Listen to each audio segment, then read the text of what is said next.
think we've only done it once. Give a thumbs up to you. We're good? All right. We're good? All right. I'll call the meeting to order. It's agenda, date, time, and location were properly announced. Thank you all for coming out.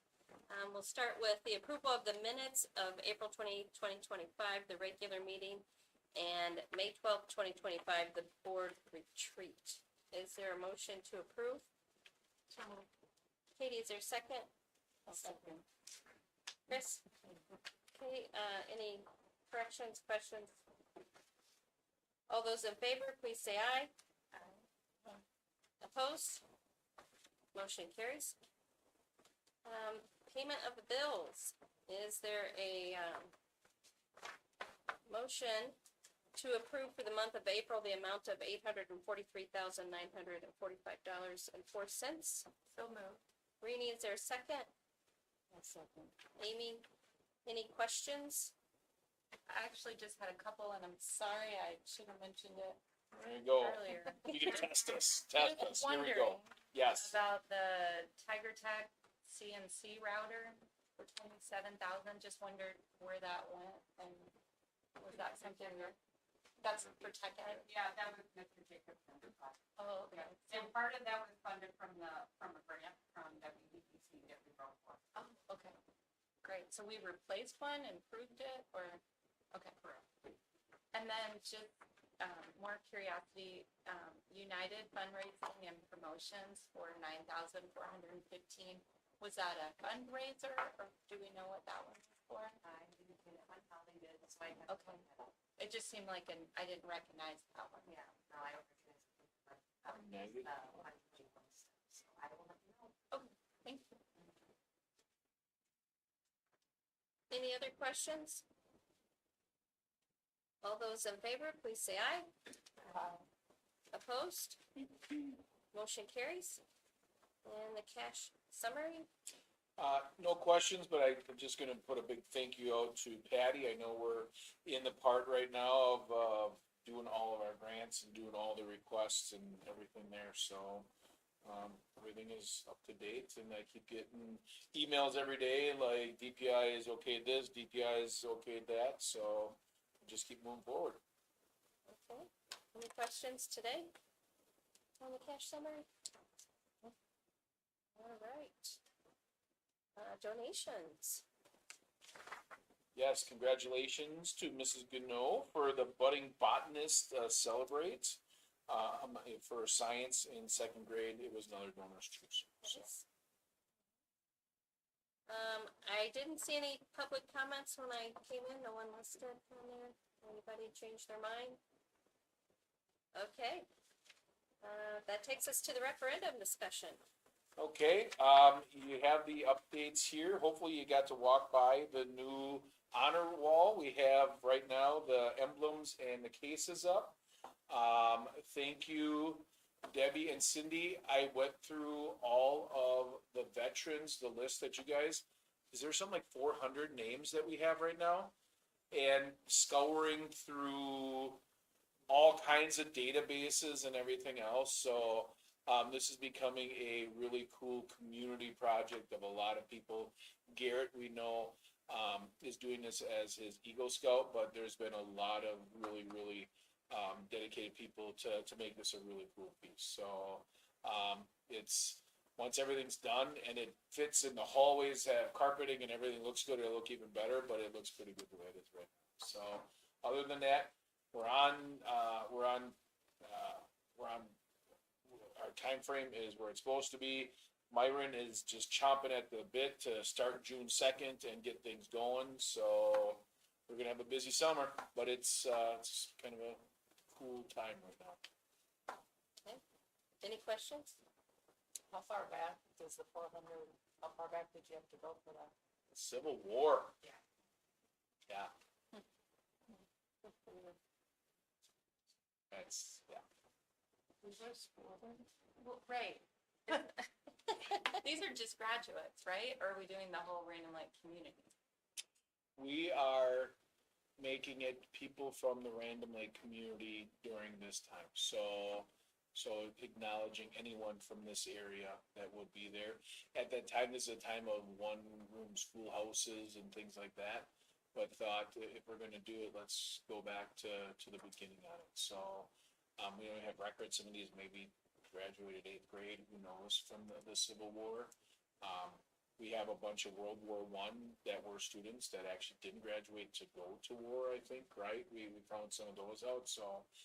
I don't know where you stop it, where you start it, but we thought if you're from this area and we have a place to recognize, it seems like the right thing to do. A lot of Civil War ones are only that we graduate 8th grade, translated.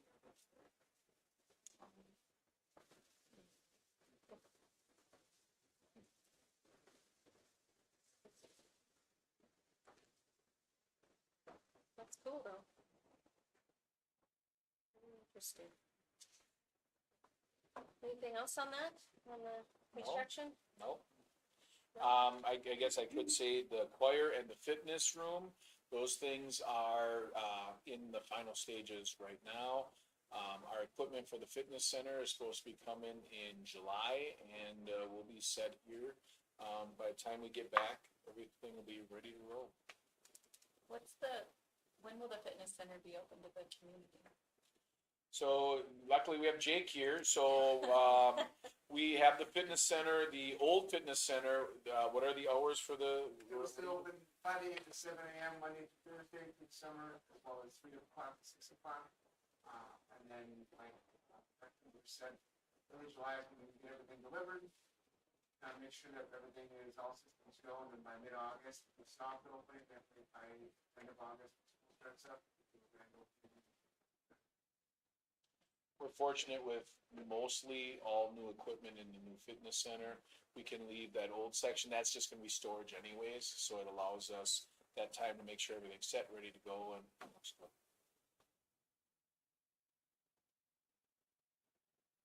Will the new fitness center, will it have expanded hours? We're still talking about, the demand on that. Okay. We're looking at offering just slightly extended hours, just to accommodate, and really, obviously, it's a new shiny penny, and want to make sure that new members can use it. So we're gonna extend them slightly. The ultimate goal, like we said to the community when we did it, it's cameraed, it has its own secure entrance. You can get into the fitness center without getting into the rest of the district. We will then start talking legally. What is it like to allow people in there, that there's times that they could be in there without supervision, or we want to pay for supervision, kind of like a 24-hour fitness type thing. But we're just trying to get into the new space and then figure out what does that look like, what is the interest in that, and then what are the things we need to put in place, insurance and liability wise, to make that happen. So yeah, that's like the ultimate hope, is to be able to open it up for more hours for people that help support it. Anything else? All right, board committee reports, budget committee met. And, will some of us be on the, No, actually, we could probably just do right now. okay, except for the Do we have a budget? daycare fees, Yeah, daycare fees will be. later on the agenda. And, yeah, just other things we're working on towards the budget, which the state says they'll have a budget for us July, so we'll see. So we were just talking, what ifs at this point. And then we also had a policy committee meeting, and the second reading is on the agenda for tonight. That takes us to building report. Yes. So I'm gonna start with strong classrooms. And it kind of coordinates with some of the reporting we've been doing previously. We had a group of students in our lowest 26th percentile. And then they were placed on some reading plans. And some of those family students were in the classroom with a regular ed teacher getting tier 2 support in the classroom. And some of them were with Mrs. Utek. I'm happy to report that we have dismissed 16 students from those reading plans already this year. And that started in March. And they've already made so much growth that they could be off those plans. So exciting news for us. So I have ACT and pre-ACT growth. So we had our ACT assessment day in April, and our scores are looking really good. So from our 2 practice tests to the ACT, pre-ACT assessment day, we've had overall growth of students 2 to 3 points across the grade levels, which is pretty significant. So they did a wonderful job there. And really, thanks to the Princeton review that we switched to, and the focus on that, along with those practice days. And then we had the teachers also work individually with kids and small groups of kids leading up to that ACT, pre-ACT assessment day. So really putting a lot of work into that to have kids be prepared. English 10 mock trial. So Mrs. Peterson, in her English 10 class, they did a mock trial. They've been working on it for over a month. And last week it culminated with a field trip to the courthouse where they actually worked through sort of like a trial. And the kids did a fabulous job. I was in the classroom a few times and they really were working on their questioning and, you know, being a defendant, a prosecutor. So it was a great experience for them. And we hope to expand to actually offer a mock trial club coming up. So it got them really excited about that. And then end of the year field trips are underway. So we're looking at doing a variety of fun things, elementary and middle school. So over these next 8.5 days, they'll be going all sorts of places to have some grade level time together. So looking forward to that. And our RAM card incentive economy that was at the high school, we handed out, close to 100 cards, and this was based on academic growth and performance, and seen a nice turnout being redeemed at our Ramway Cafe as well as our concessions. Awesome.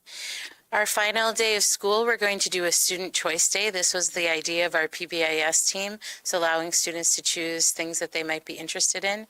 So the teachers are teaching all different kinds of activities. Erin Casper is going to take some students fishing. So just a lot of fun, from Play-Doh to rock painting to sidewalk chalk to scavenger hunts. Just a lot of really fun things coming up as we try to end our year on a high note. And then I would have, Dr. Trimberger and I get to meet with the Gables facility. This is our first year for elementary to get a chance to take students over to Gables. And so the 3rd through the 5th grade went over once a month. And we did it like alternating weeks. So there's some pictures in there of the activities they did, which I thought was really cool. We did run into a part of the year where there was illness and we didn't want to make our residents sick, and I'm sure didn't want to share their illness. So we missed a couple of times in there with our first graders and our 4K, but they love the program, encouraged us to come back next year, so I'll be working with them to kind of schedule that again. And our other community outreach is with the library. We increased our library visits this year, and I got a really wonderful email from Carmen just talking about how she sees kids and their parents visit more often now. She said they have connected with those reluctant readers, and they are just loving that opportunity to go to the public library. And she does a really nice job. She prepares a craft with them, and they do that and then check out books. So that's been kind of cool. And then the final thing I wanted to draw attention to, our 4 Kids is hosting Music in the Park on June 12th. So we're excited and hope everybody can make time to get on out to Music in the Park. So last, we want to end with talking about youth apprenticeships. So I'm going to turn it over to Jake Frias, who really has been heading this up. Thank you. Come on up, guys. So the past few years, we've seen tremendous growth in our youth apprenticeship program. My first year, we just had 2 kids to start the program off. We ended up with 5 that year. 15 last year, and we ended up with 24 this year, looking at close to 30 next year. We have a few of our students here that are going to talk about their experience this year. If you want to go through and just say who you are, what year you are, and where you are an apprentice at this year.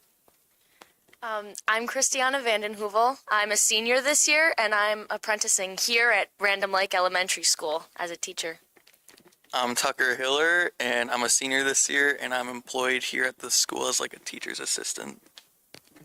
I'm Carly Bierbaum. I'm a junior, and I work at Random Lake Dentistry in town. So we'll go through too, and the first question I have is, tell us about one of the highlights you've had at your current location of your apprenticeship. I would say the biggest highlight is just being with all of the kids, knowing a lot of different kinds of kids. Yeah, kids are pretty awesome. My favorite is actually seeing the kids learn the material that they're being taught in their face instead of them like not getting it and getting left behind.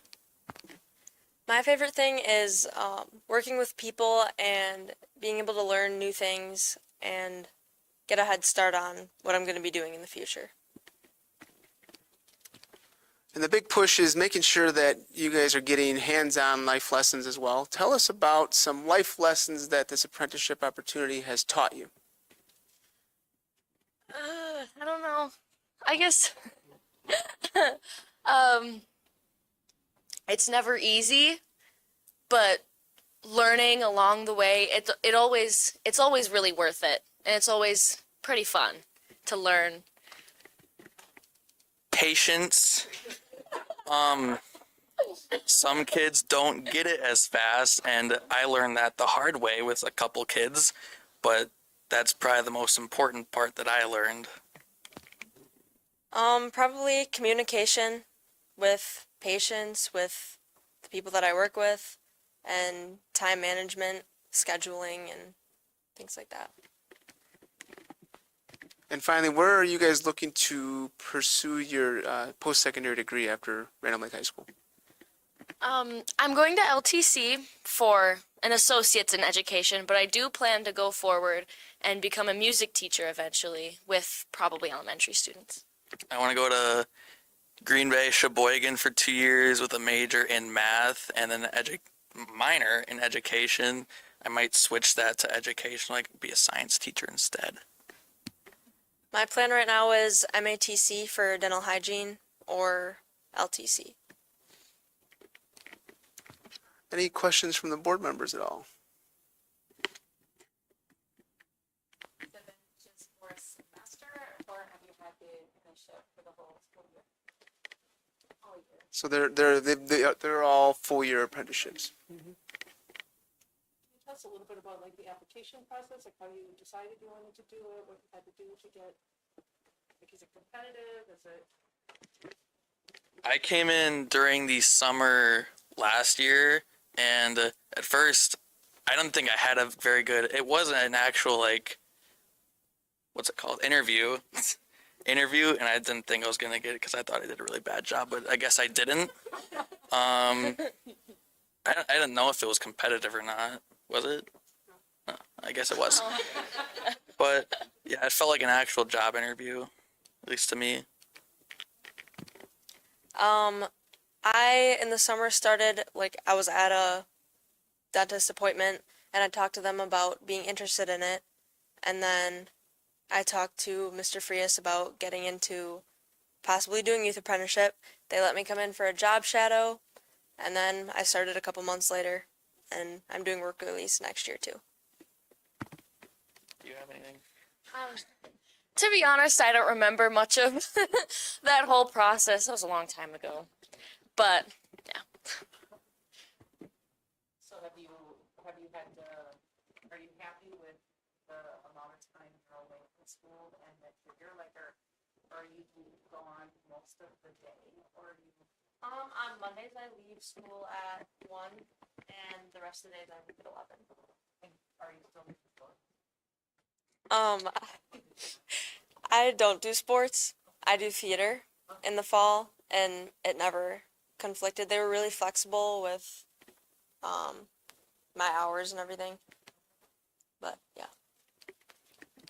Me and Christian are both at school, so we basically just come to school and still get paid for it, which is pretty nice. Do you have anything? I mean, I'd say the hardest part about scheduling when you're working with in education as a youth apprentice is that you can't really do it after school.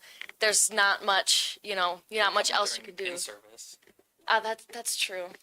Not always the best part, but so we only really get an hour during the day, and that's not always the greatest, but something to move forward from. So do me a favor, compare learning in your youth apprenticeship compared to learning in the classroom. What are the differences? How does it feel? It's a lot more active in a classroom, and I feel like I've taken a lot of childcare classes, and all of the things you read about and they tell you about, when you're in the moment kind of thinking through those things, it's a lot less complicated, and it's a lot easier to understand when you're really, there. I get to see two different teachers kind of teach, and seeing how different they are really shows that you can take it your own kind of style and make it your own. It's a lot more hands-on and geared toward what I want to do in the future. There's not any classes that are here that are geared toward dental hygiene, but being able to learn things that I will be learning about in college helps me get a head start too. So another question, Tucker. You're kind of legendary in Sheboygan County, because I've been trying to help other schools see that being able to have our juniors and seniors help out in the elementary, middle school are really beneficial. And I heard you wanted Go Guardians. Yeah. I told that story probably at least a dozen times. Why, just help us, why, tell us why you requested to have access to Go Guardian. At first, I said it as a joke. So I really didn't think I was actually going to get access to it. And then when Miss McDonald said in the hallway, I'm going to get Go Guardian, I was more in disbelief that I'm even getting it, because I didn't think they would even trust me. But yeah, it was fun. What'd you do once you had it? I didn't really use it that much. Too much work. You have to get their emails and everything. Any other questions from the board for our apprentices? Thanks for coming in and telling us about it. Right? Thank you.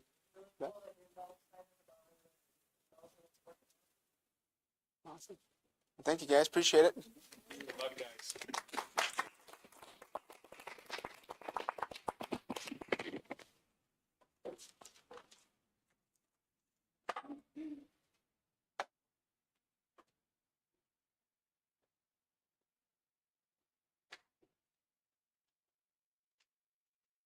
That's the end of, That is the last that's of, the, yes. that's the last of it? Okay, I didn't know if you guys had any more, cause, we're ready for it.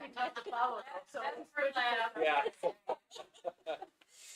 Okay, so here's the second reading of the new Act 20 policy from Neola. Is there a motion to approve? So moved. Rini, is there a second? Amy, any questions or discussion on this? This is one we had first reading last month.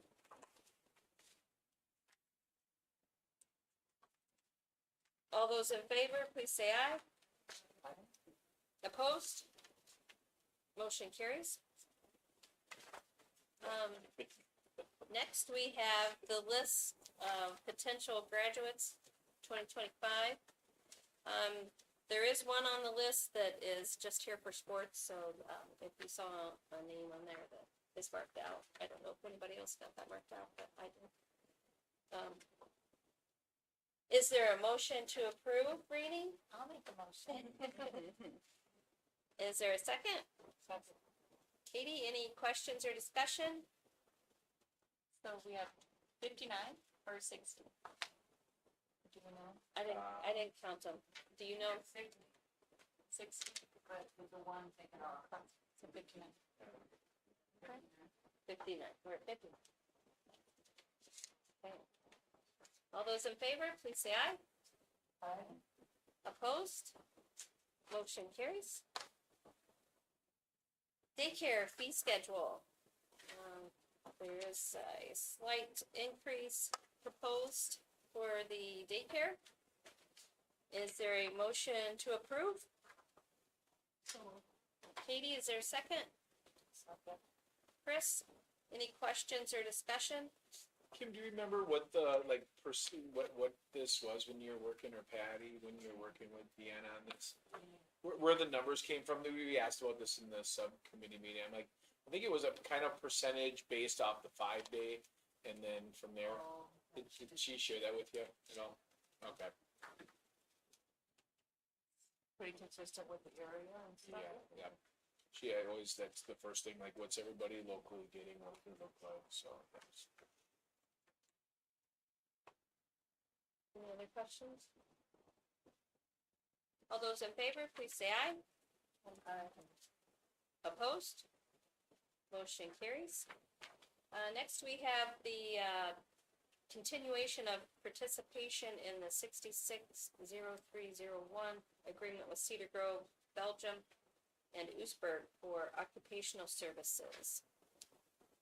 This is something we've done in the past. Is there a motion to continue this? Make a motion. Chris, is there a second? Amy, any questions or discussion? Just want to say both of our agreements helps us get really good staff and allows us to share the wealth. So these are great advantages to us in all the districts that we work with. We call it occupational services and not occupational therapy services. It's normally the same. Is it? I never noticed it before, but yeah, I thought. That makes it sound like it's a job service. Yeah. Service. Okay, any other questions? All those in favor, please say aye. Opposed? Motion carries. Another 660301 agreement for food service director with Sheboygan Falls. Is there a motion to continue this? Katie, is there a second? I'll second. Is that Chris? Any questions or discussion? It feels like it's going on. Yeah, we've been doing this ever since I've been here, so yeah. Probably close to a decade this year. All those in favor, please say aye. Opposed? Motion carries. Early graduation applicants. Mr. Frias said there's 3 that have met the conditions to apply for early graduation in 26. And you're okay with it? Okay. And this is just a notification, so. Do kids who graduate in January walk with the class in the spring next year?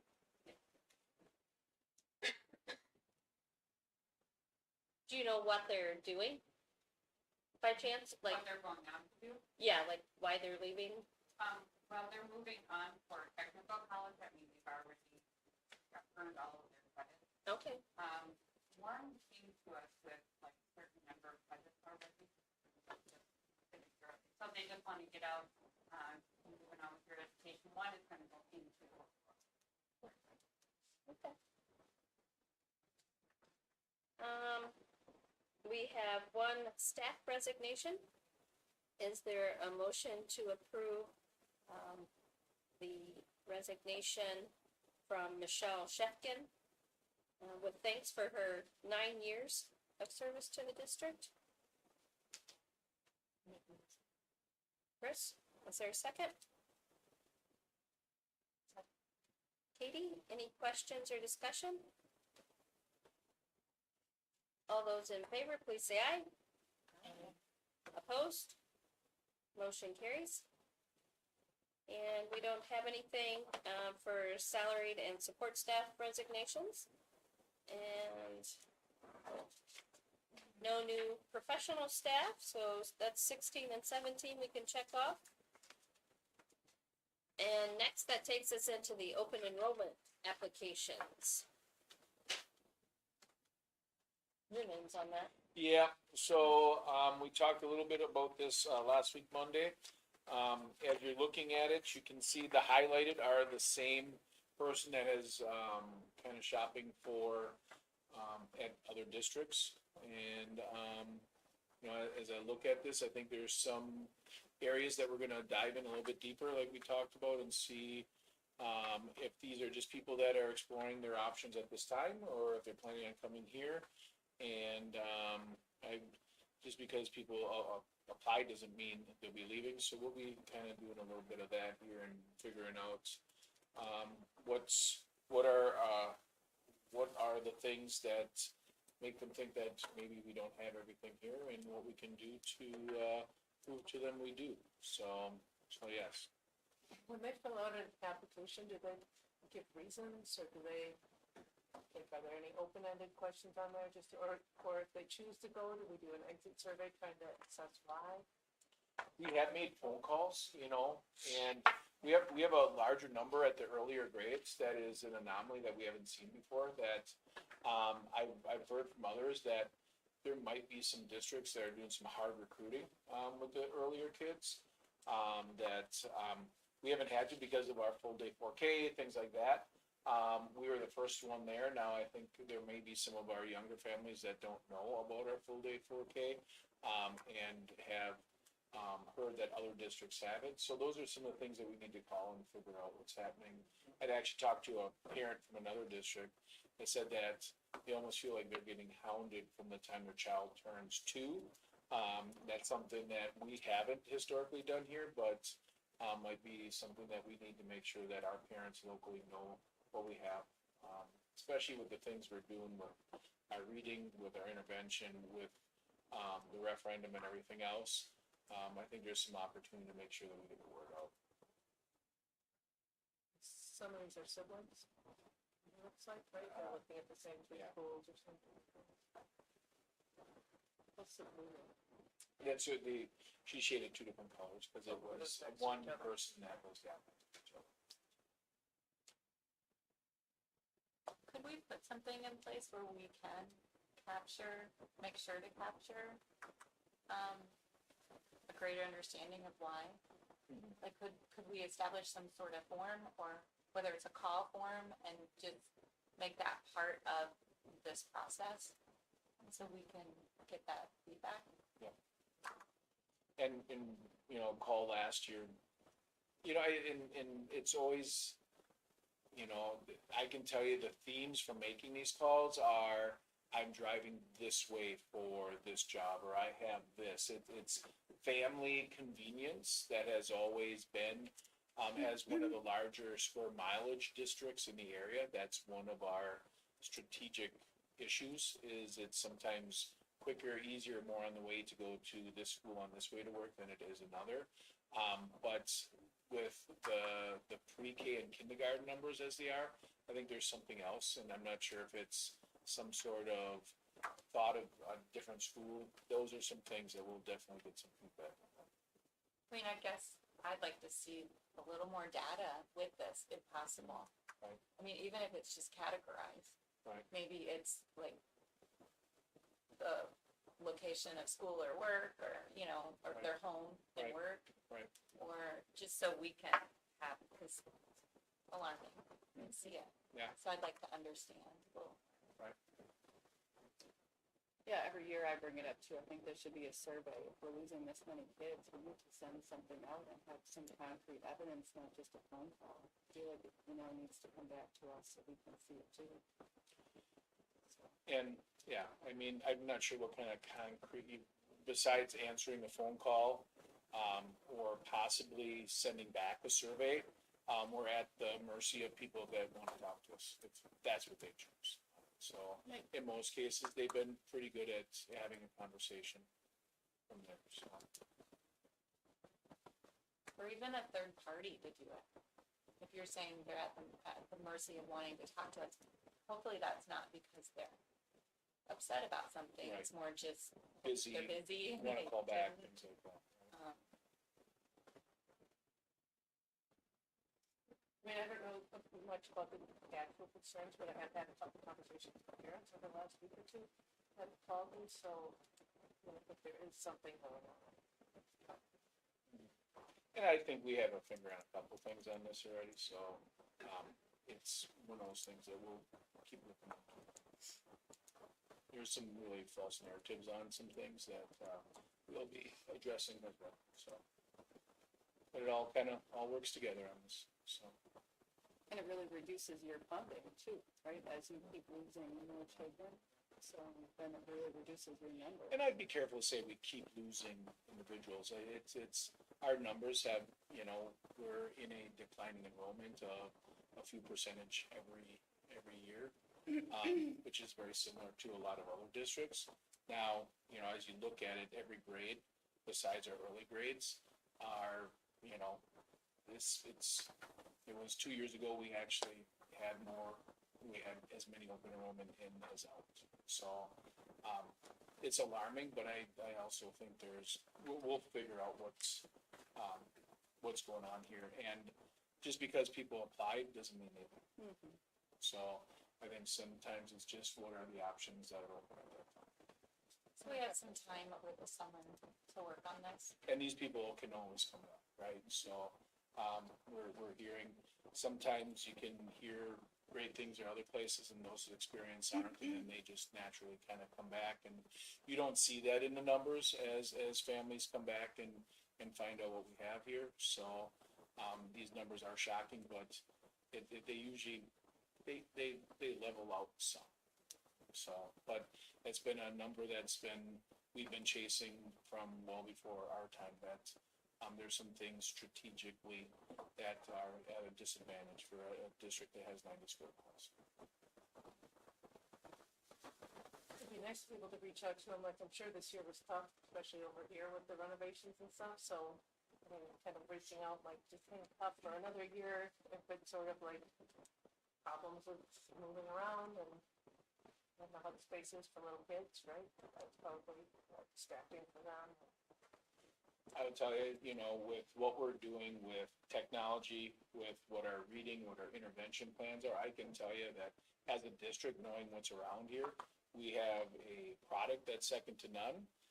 But that is something that once everything is done and our hallways don't look like a haunted house, like we all had somebody tell us this year, those are things that will be easily seen. So is this referendum stuff? I don't know, you know, so, is there a narrative in our community about homeschooling? Yeah, I think that's something that's going across the state of Wisconsin, around some of these things. So we have political headwinds, we have competition headwinds, and, luckily, I think we're staying ahead of it with the things we're doing. We just need to make sure that these families that, applied out know all the things that we're doing. So we're working too hard for these numbers to happen, and, once that word gets out. Yeah, you're doing so many positive things, you know, we didn't think it would look going in this direction. Where is Medford area public? That's a virtual school, I believe, right? I think a lot of these are, yeah, so some of these ones that are out of the area are virtual schools, and, you know, some of these virtual schools are looking at kids as numbers, and it's a business, and, you know, they put 25% of their total budget into marketing, right? We put our money into our people and our product and things like that. But there will be a time where we have to look at, well, if it comes down to marketing, all these things that we're doing, we talked a little bit about that at the board retreat, that will be something we have to do once this place is done and all the things that we're doing are implemented, and it's about getting the word out. How does this number compare to last year? And do they have to apply every year if they're going to? These are new applications, and how is this this number compared to last year? Remember last year? More in this than last year, and it's about, I know they do not apply every year unless they're sometimes when you go from one district to we take those off. And I do think it's important to look at the currently attending school too. some of these students that are applying, like for ninth grade, as we look at it, some aren't current schools, like eighth grade, right? We have a couple that are in the virtual school already, so, we see some of these applications are individuals that have never chosen, right? And like, now we do have some that are here. Those to me are the more concerning, like what's going on. Do you feel like we're not meeting those needs? So, yeah, I like the idea of, we'll have some, we'll create a kind of a questionnaire that we can try to find some themes on what does that look like. So as we have it, we'll ask some common questions and then have some, themes for you by, I would say, by the June meeting, by the June 24th, we'll be able to have a really good kind of feel of what's happening. When they're applying, is that online or is that It's a portal through DPI. through GPI? Okay, so we don't have any control No. over, so we can't add our own. Like just form. not giving them the, Yeah. not giving you the form.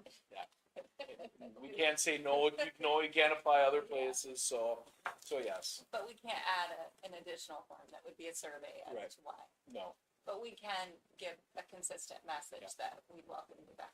Right, and we have addresses, we could create a survey that automatically goes out. Does that come with email for parents when we give it? If they provide it, so, but, you know, how surveys are, how many gonna respond? We've always felt like phone calls are a better way, cause you get that touch, that soft touch there, so, yes. Said last week that Rockridge Academy starts at 11:30.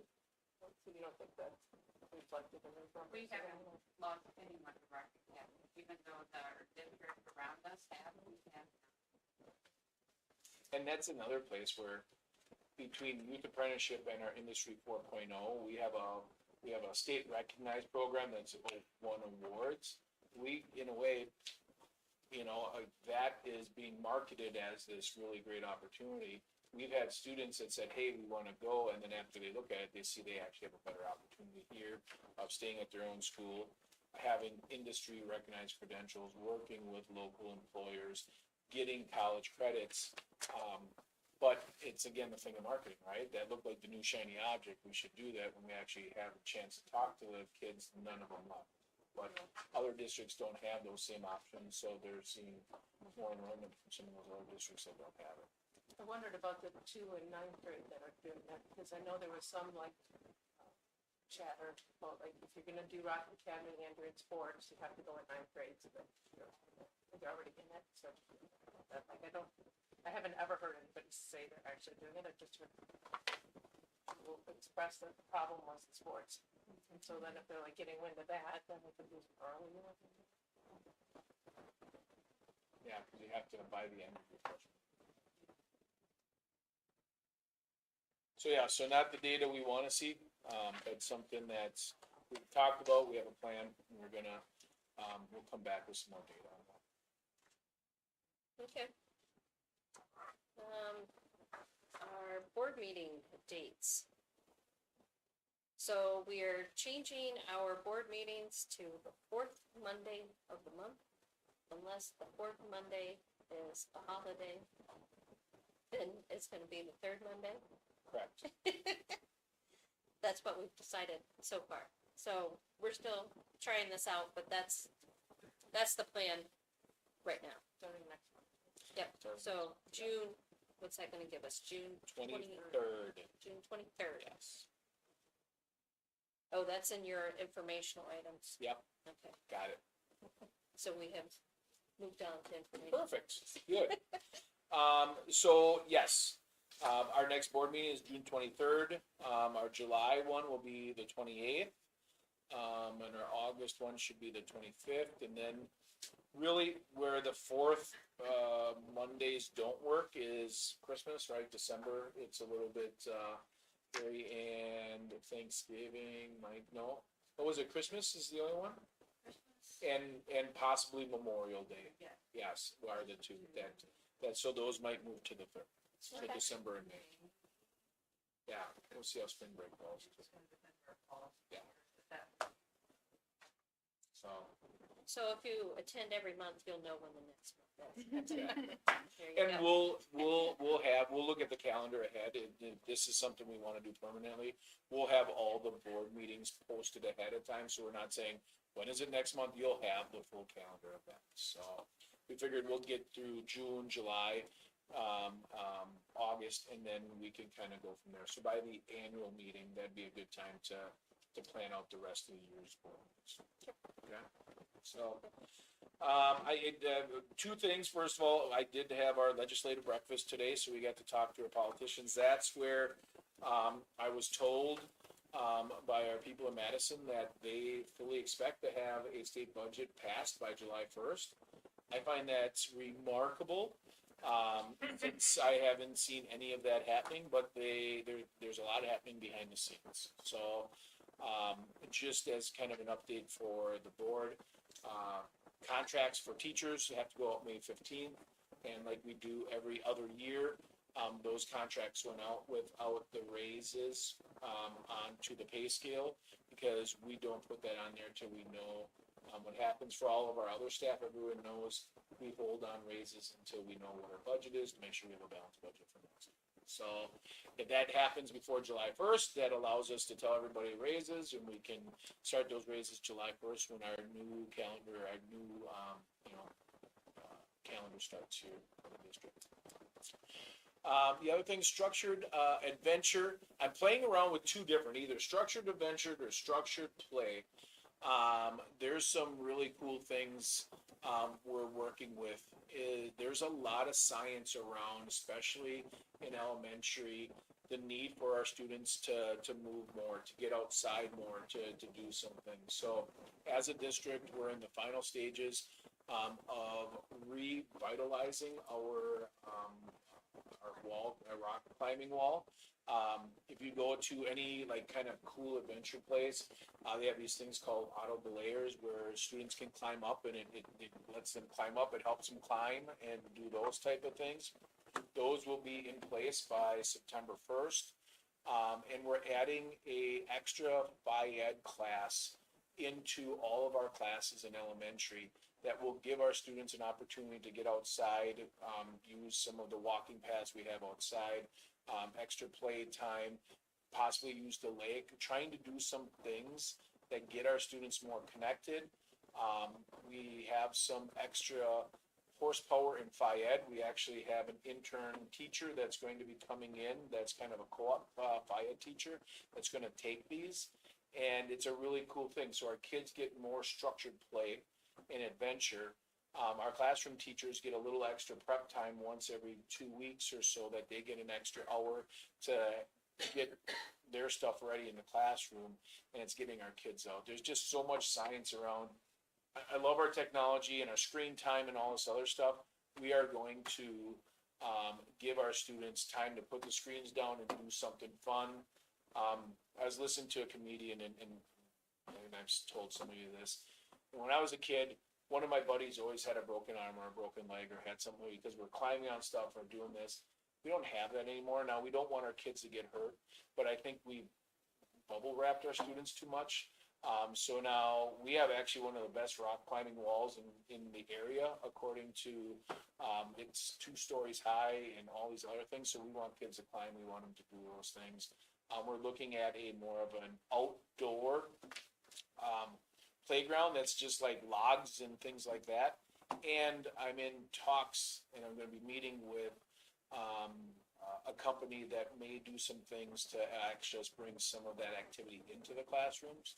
But I'm not going to say too much about that until we have some conversation. So one of those things we're trying to do in elementary to do a little bit differently than everyone else around us.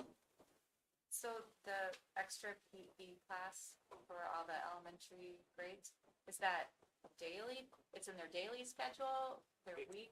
Right now, we're thinking 1 extra hour every other week, kind of thing. So they'll have their regular Phi-Ed, they have their regular specials, And that's every day? and that will be, that'll be, so in a 2-week period, there will be 1 day in that 2 weeks that your class will be gone for an hour, and then they're gonna be out doing these structured adventures. Okay, but do they have PE every day? They'll have PE, So no, they don't have to be every day currently, they have it twice a week. So for and I just talked with Jen Trask earlier, maybe end of last week.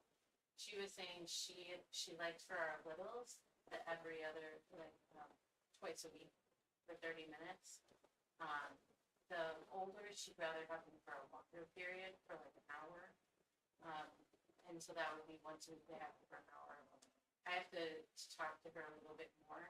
I think we're at like a tipping point with our schedules where we need 120 minutes of literacy in order to get through all the components that are required for Act 20. Our math curriculum says we need for early like 120 of math to get through all the pieces to get that math. Yeah, right. Yeah, we have a long Not a day, right? What was, A week. oh no, it's a day. They're in 2 hours of each of those things from the day. Correct. Based Correct. on why?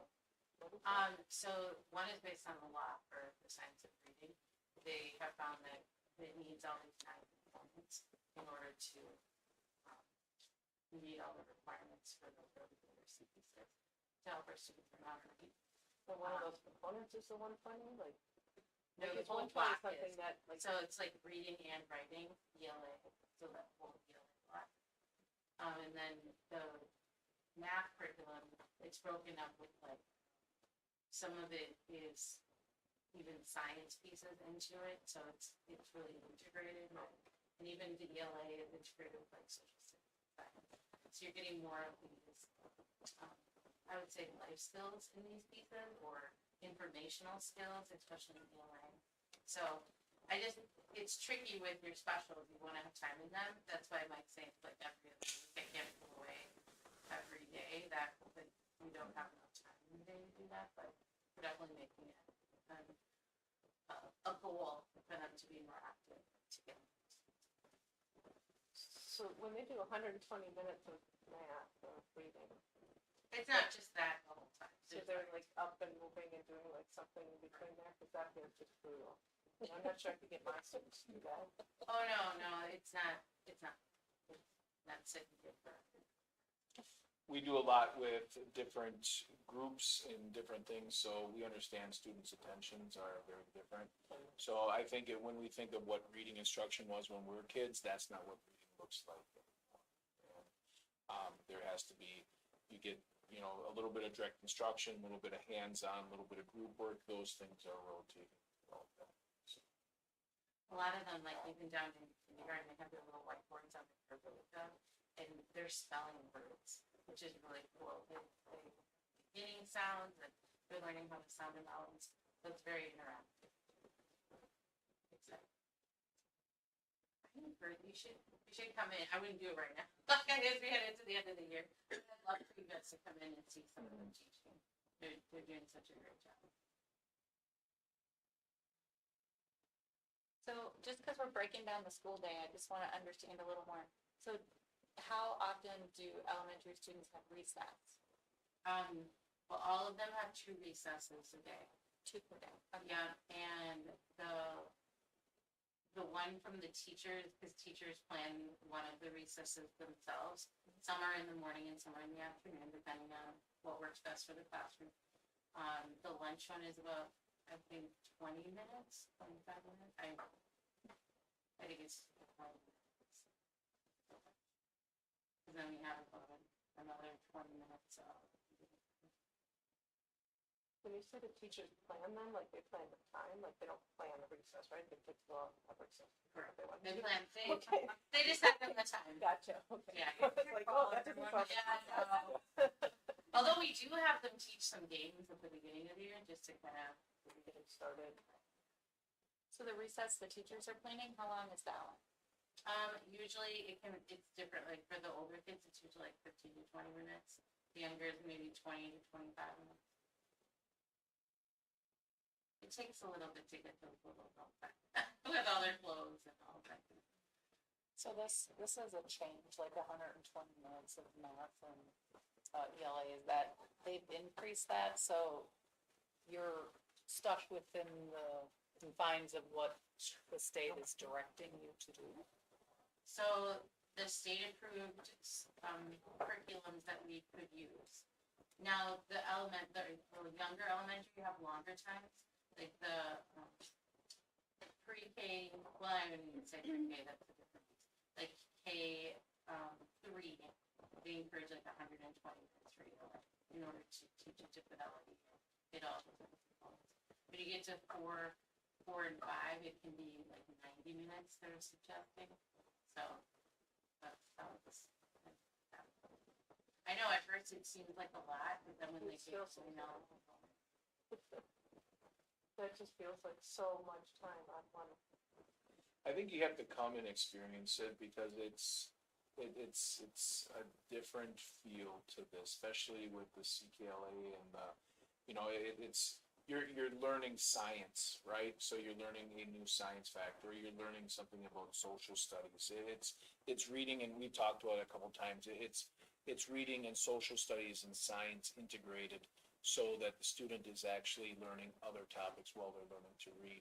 It's not this segmented, you're gonna learn to read and we're going to do parables and poems, and then you're gonna learn social studies, and then you're gonna learn science. The integration of it is the piece that is taking this to the next level and allowing these things that let us start looking at, well, since we're reading about science and learning about science and doing those things, what does that do for our science curriculum? We don't have it siloed as just science. It's part of how you're learning. And I think I invite anybody to come in next year and spend and see how it goes and how this goes. I think you'd be very amazed on how it goes. Yeah, yes, I mean, I think that, I can see that kind of, like, well, kindergarten, I think is way too structured for that, in general, for the whole country, so. I don't think, but like, first grade, I guess, I think that writing or like reading and writing and it's like that much fun, right? By like third grade, I would feel like there's science things that if a student isn't reading that level, right? So we've got these numbers of how many people don't read very well, like how well are they getting their science and their social studies? And I guess that's maybe how the teachers are dealing with that as they're talking to the students. So, yeah, I'll try to give them next one. Anything else? Any other questions? I just wanted to ask, the structured adventure, so you're also, this is an addition to the recesses and the gym time that is already there, right? You're adding this every other week, and then you're already having these recesses and gym time twice a week. And it should feel different than, FIED, we do how to play games, how to do that, there's still that. This is something we're trying to do as more of an conservation outdoor feel to it, so trying to get students away from screens and connect more to Mother Nature. And if it goes well, would it be a possibility to incorporate it in more often, or that's where you're so limited by all these other curriculum things that you have to get in, right? Like every week, you couldn't, can't do it every week because of that, right? I think everything is kind of, it comes down to the old adage, right, is culture and you look at stuff, if we're teaching students, but they're not getting it because they don't feel like the culture is there for them, if it's too much, and we need to do more things like this, I think this is always a balance. What do we need? I've been going down a lot of rabbit holes, especially with our boys, right? Like schools, if you look at it across the nation, I think are more set up for girls to be successful than boys, because boys they want to be more liquid, they want to get out and move.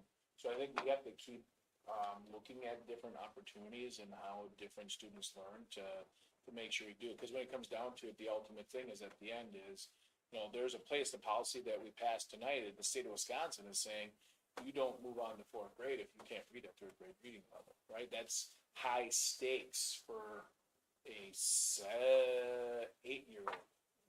That's scary to think the state of Wisconsin's telling us you can't move on to fourth grade until you read. Now, there's things that we could do and there's reasons that would happen, but I don't think K1, 2, and 3 has been more high stakes than it is now. So we need to make sure it's fun, the kids are reading.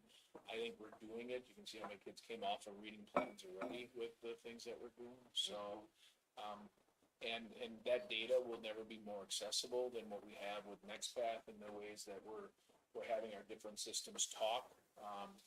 What we should do that at the next board meeting is show how NextPath, how parents will be a partner in this learning. They can see how their students are progressing on a regular basis, and it's no longer need for report cards. If their student has a reading plan, they're gonna be able to see their student growing as we're doing these different things. So, there is, the science and the technology is there, and I really feel like we're bringing all those things together to really have one of the better products around when it comes to education. So, time will tell if we're right on this, but I do feel strongly about the team and everything they're putting together. Anyone else? All right. Is there a motion to adjourn? Katie, is there a second? Chris? All those in favor, please say aye. Aye. Opposed? Motion carries. What's that? Opposed, Nickel, yeah. I know. Oh, yeah? 1 hour exactly, look at that.